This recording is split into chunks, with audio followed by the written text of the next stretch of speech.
बिस्मिल्लाहिर्रहमानिर्रहीम। अस्सलाम वालेकुम नाज़रीन। स्टोरी कॉर्नर कहानी घर में आपको खुशामदीद कहा जाता है और आज मैं आपके साथ एक नाबीना लड़की और नाग राजा की इंतहाई दिलचस्प और खौफनाक कहानी सुनाने वाली हूँ। कहानी स्टार्ट करने से पहले अगर आप मेरे चैनल पर न्यू हैं तो जल्दी से मेरे चैनल को सब्सक्राइब कर लें ताकि दिलचस्प वाक़यात और कहानियाँ आपको सुनने को मिल सके। तो चलिए कहानी स्टार्ट करते हैं। बस फराटे बढ़ते हुए उस जंगल की तरफ जा रही थी। बस की एक सीट पर मौजूद 17 साल की एक मासूम लड़की बाहर की हसीनो दिलकश मंजिर हरगिज ना देख सकती थी। वो आंखों से नबीना थी लेकिन बस के चलने की आवाज वो अपने कानों से सुन रही थी। आज सुबह ही तो उसके चचा ने उसे अपना बैग तैयार करने को कहा था। जब उसने मासूमियत से पूछा, चचा हम कहाँ जा रहे हैं, तो चचा ने झिझक कर उसे खामोश करवा दिया था। फिर उसने अंदाजी से अपने 2-3 सूट बैग में रखे और खामोशी से छड़ी उठाकर चचा के पीछे पीछे चलने लगी। हाँ, लेकिन उसे इतना जरूर महसूस हो गया था कि वो चचा के साथ एक बस में सवार हुई थी। अब भी खामोशी से बस की सीट पर बैठी वो कोई सवाल तक पूछने की हिम्मत ना कर रही थी। 6 घंटे के मुसलसल सफर के बाद बल आखिर बस एक जगह रुकी थी। पूरी बस ही खाली हो चुकी थी क्योंकि इस आखिरी स्टॉप पर चचा और उसके साथ बस 2-3 सवारियां ही उतरी थी। वो देख तो ना सकती थी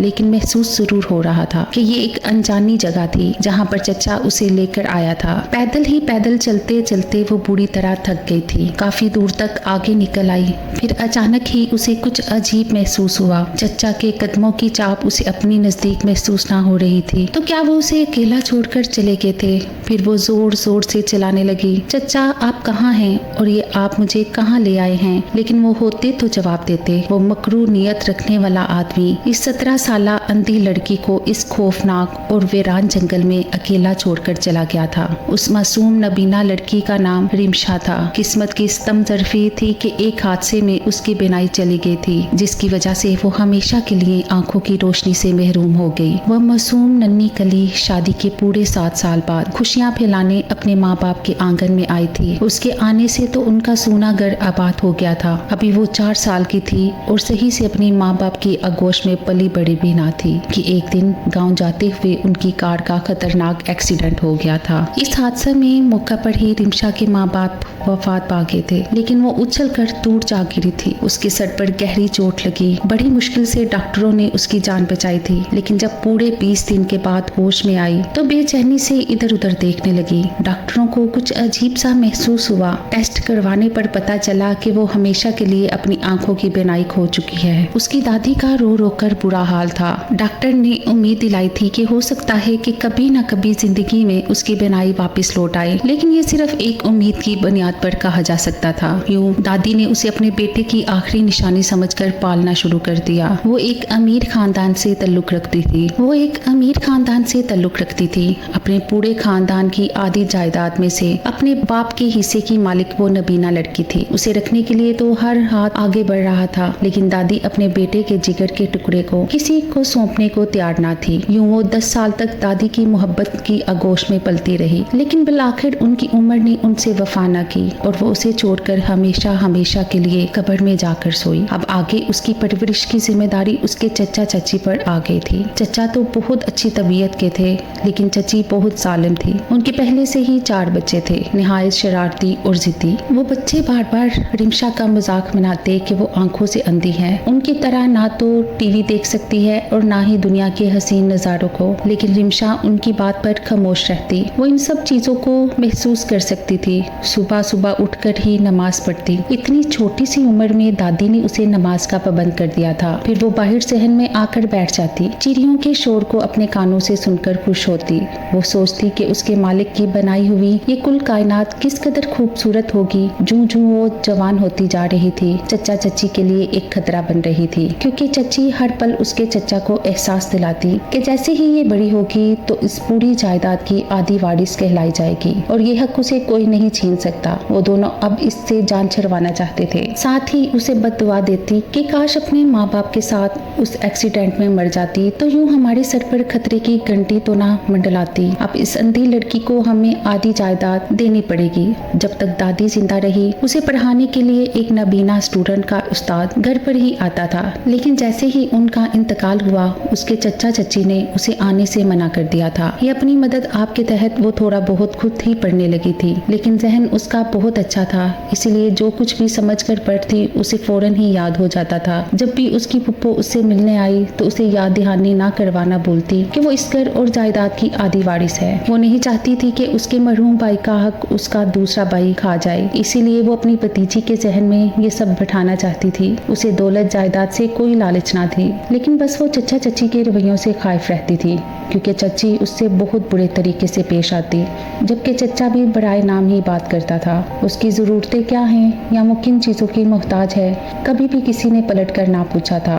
वक्त गुजरना था सो गुजरता चला गया और अब वो 17 बरस की हो गई थी। इतने अरसे में उसने अपनी ज़िंदगी को जीना सीख लिया था।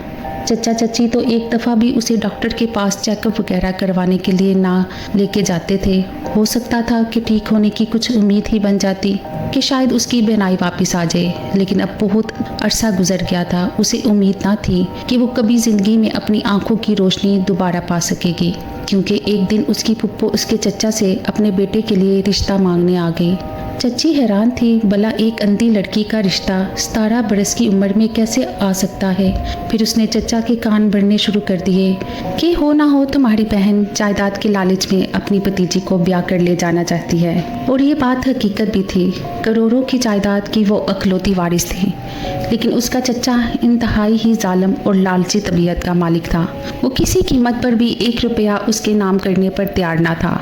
दूसरी तरफ रिश्तेदार इस बात पर जोर दे रहे थे कि जब उसकी फुप्पो रिश्ता मांग रही है तो तुम लोग उसकी शादी क्यों नहीं कर देते। यूँ रातों रात ही इन दोनों ने प्लान बनाया। अब वो इस लड़की से जान छुड़वाना चाहते थे, क्योंकि ना वो लड़की रहेगी और ना ही जायदाद उन्हें किसी को मुंतकिल करनी पड़ेगी। यूँ अब करोड़ों की जायदाद के वो अकेले ही वारिस बन जाते। अपने बच्चों का मुस्तकबिल संवारने के लिए वो सारी जायदाद हड़पना चाहते थे। रास्ते का कांटा रिमशा की ज़ात थी। चची तो अपने शोहर को मजबूर कर रही थी कि वो उसे जान छुड़वाने के लिए उसे जान से ही ख़त्म करते, लेकिन उसका चचा इतना जालिम ना था। थोड़ी बहुत गैरत उसके अंदर बाकी थी। यूँ इन दोनों ने प्लानिंग की और एक दिन चचा उसे अपने साथ बस में बिठाकर दूर कहीं एक घने जंगल में छोड़ आया। और फिर बाद में उन्होंने खानदान वालों के सामने मशहूर कर दिया कि वो बाहर न जाने किस काम से गई थी कि दोबारा आई ही नहीं। हर जगह ढंढोरा पीट लिया कि रिमशा खो गई है, लेकिन किसी को मालूम ना था कि उसे प्लानिंग के तहत रास्ते से हटाया गया था। वो मासूम लड़की जंगल में तन्हा खड़ी थी। आंखों की रोशनी होती तो शायद किसी न किसी तरह से उस जंगल से निकल ही जाती, लेकिन वो तो अभी तक समझ ही ना पा रही थी कि उसके चचा ने उसके साथ क्या किया है, क्योंकि उसे इस लावारिस हालत में उस जगह पर छोड़ दिया था। वो बार बार आवाजें लगा रही थी कि चचा आप कहाँ हैं और मुझे कहाँ पर छोड़कर चले गए हैं, क्योंकि अगर वो गली मोहल्ले में भी कभी निकलती थी तो अपनी छड़ी की मदद से वो रास्ते की पहचान कर लिया करती थी। लेकिन इस अनजानी और सुनाटे वाली जगह पर उसे महसूस हो रहा था कि वो बिल्कुल तन्हा है और यही खौफ उसकी जान निकाले जा रहा था। फिजा में खनकी पड़ रही थी और वो इस वक्त पूरे जंगल में एक घने दरख्त के नीचे बैठी थी। अचानक ही खूनख्वार जानवरों की चीखे की आवाजें उसके कानों से टकराई तो वो सिमट कर रह गई। ऐसे लग रहा था जैसे रात हो चुकी है, क्योंकि रात की ठंडी सर्द हवा उसके वजूद को ठरठरा रही थी। शायद उसको उसका चचा इस खतरनाक जंगल में उसे मरने के लिए छोड़ गया था। अब वो सिसक सिसक कर रोने लगी। क्या उसका यही अंजाम होना था? यही समझ न आई कि उसने अपनी 17 साल जिंदगी जी ही क्यों। काश वो अपने माँ बाप के साथ ही इस दुनिया से चली जाती तो आज उसे ये दिन ना देखना पड़ता। वह नबीना मासूम लड़की इस बात से बेखबर थी कि एक जानलेवा खतरा उसकी तरफ बढ़ रहा था। वो एक जहरीला सांप था जो धीरे धीरे झाड़ियों से निकलकर उसके करीब हुआ था। वो बेखबर बैठी थी। आंखों के सामने तो वैसे ही अंधेरा छा रहा था, लेकिन गजब की सर्दी उसकी जान निकाले जा रही थी। उससे पहले कि वो सांप उसे काट कर मार डालता, अचानक ही किसी ने सांप पकड़कर दूर उछाल फेंका था। वो एक खूबसूरत नौजवान था जो बड़ी देर से उस लड़की को यूं रोते हुए देख रहा था। रिमशा ने अपने इर्द गिर्द कदमों की सरसराहट महसूस की तो चौंक गई। कौन है यहाँ? उसने चौंक कर इधर उधर देखा। किसी के कदमों की आहट वो महसूस कर चुकी थी, लेकिन आने वाला बिल्कुल चुपचाप बस उसे देखे जा रहा था। वो खूबसूरत नौजवान देख रहा था कि लड़की सर्दी की शिद्दत से कपकपा रही है। तभी उसने अपनी चादर उसके ऊपर डाल दी थी। रिमशा को पूरा यकीन हो गया था कि ज़रूर उसके पास कोई मौजूद है। उसे थोड़ी ढारस हुई थी, वरना तो ये सोचकर खौफजदा थी कि वो यहाँ पर बिल्कुल ही अकेली है। फिर वो उसके सामने बैठा और कहने लगा, यहाँ तुम्हें कौन छोड़कर गया है प्यारी लड़की? किसी की मेहरबान और दिलकश आवाज उसकी समायतों से टकराई थी। वो बुरी तरह घबरा गई। शायद कोई नौजवान लड़का था जो उससे बड़े प्यार बड़े लहजे में बात कर रहा था। मेरे चचा ने कुछ बताया ही नहीं और मुझे यहाँ छोड़कर चले गए। ना जाने वो कहाँ गए हैं, कहीं उनका एक्सीडेंट वगैरह तो नहीं हो गया। वो नौजवान सारी बात समझ गया था। कोई जानबूझकर इस लड़की को इस खतरनाक जंगल में छोड़कर गया था ताकि वो यहीं पड़े मर जाए। और फिर जब उसे मालूम हुआ कि वो लड़की आंखों से नबीना है, इतना तो वो शख्स जान गया था कि ये लड़की देख नहीं सकती, क्योंकि जब से आई थी वो एक ही जगह पर बैठी थी। ना तो उसके पास कोई छड़ी थी और ना ही देखने के लिए आंखें कि वो इनकी मदद से यहाँ से उठकर कहीं महफूज जगह पर बैठ जाती। तभी उसकी घबराहट कम करने के लिए उस शख्स ने रिमशा के सर पर हाथ रखा और उसे तसल्ली देते हुए कहने लगा, फिक्र मत करो, मैं यहाँ पर तुम्हारी हिफाजत करूंगा। आओ तुम मेरे साथ, मैं तुम्हें एक महफूज जगह पर लेकर चलता हूँ। रिमशा दिल ही दिल में डर रही थी कि वो इस अजनबी पर भरोसा करे या नहीं, क्योंकि हो सकता था कि वो उसे किसी गलत जगह पर ले जाए या फिर उस शख्स के लिए ठीक ना हो। लेकिन कब से वो अकेली ही बैठी थी, कोई आसपास से गुजरा भी ना था।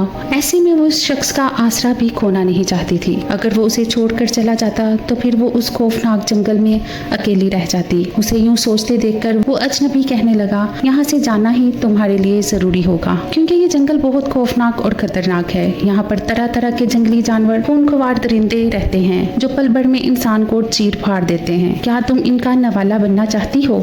अब के रिमशा के रोंगटे खड़े हो गए थे। वो सोचना भी नहीं चाहती थी कि कोई जंगली जानवर उसके करीब भी आए। जानवरों से उसे हमेशा से ही डर लगता था। वैसे तो कभी उसने होश संभालने के बाद कोई जानवर ना देखा था, लेकिन उनकी आवाजों से भी उसे खौफ महसूस होता था। अब उसने नौजवान के साथ जाने का फैसला कर लिया था। तभी झिझक कर उसने अपना हाथ उसके हाथ में थमाया। अब धीरे धीरे उसके साथ वो आगे बढ़ रही थी। रास्ते में वो उसे बताता जा रहा था कि यहाँ पर एक घना जंगल है जहाँ पर दरख्त ही दरख्त हैं। मैं इस जंगल में बहुत सालों से रह रहा हूँ। इस जंगल के चप्पे चप्पे से वाकिफ हूँ। किसी जगह पर कौन सा जंगली जानवर मौजूद है? फिर रिमशा झिझक कर उससे कहने लगी कि तुम कौन हो? क्या इसका घर भी यहाँ पर ही है? उसके घर वाले भी यही रहते हैं? फिर वो नौजवान उसे कहने लगा कि नहीं, वो इस जगह पर तन्हा ही रहता है। उम्मीद करती हूँ कि कहानी का ये पार्ट आपको अच्छा लगा होगा। मजीद अच्छे वाकयात और कहानियों के लिए मेरे चैनल को सब्सक्राइब करें, वीडियो को लाइक करें। अल्लाह निगहबान।